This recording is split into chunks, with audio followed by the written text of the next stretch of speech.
अकोला शहरात शनिवारी मध्यरात्री पोलिसांनी मोठ्या प्रमाणात कॉम्बिन ऑपरेशन राबवले। 8 गुन्हे दाखल करून 9 शस्त्रे जप्त करण्यात आली आहेत। गुन्हेगारी प्रवृत्ती रोखण्यासाठी उपविभागीय पोलीस अधिकारी सतीश कुलकर्णी यांच्या नेतृत्वात ही कारवाई करण्यात आली। अकोला शहरात शनिवारी मध्यरात्री मोठ्या प्रमाणात कॉम्बिन ऑपरेशन राबविण्यात आले। शहर उपविभागीय पोलीस अधिकारी सतीश कुलकर्णी यांच्या नेतृत्वाखाली सर्व पोलीस स्टेशनच्या स्थानिक पोलिसांनी आणि गुन्हे शोध पथकाने संयुक्त कारवाई केली। या मोहिमेदरम्यान शहरात ठिकठिकाणी नाकाबंदी करून तपासणी करण्यात आली। तपासात आर्म ऍक्ट अंतर्गत 8 गुन्हे दाखल करण्यात आले असून 9 आरोपींकडून शस्त्रे जप्त करण्यात आली आहेत।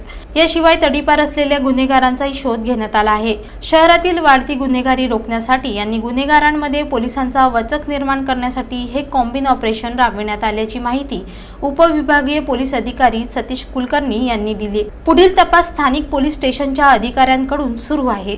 पोलिसांच्या या धडाकेबाज कारवाईमुळे शहरात भीतीचे आणि चर्चा रंगलेले वातावरण निर्माण झाले आहेत।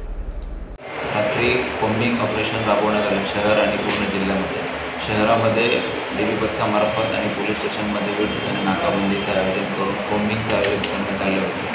त्या दरम्यान एकूण आर्म ॲक्टच्या 425 आर्म ॲक्टच्या 8 केसेस करण्यात आलेले आहेत आणि 9 शस्त्र जप्त करण्यात आलेले आहेत।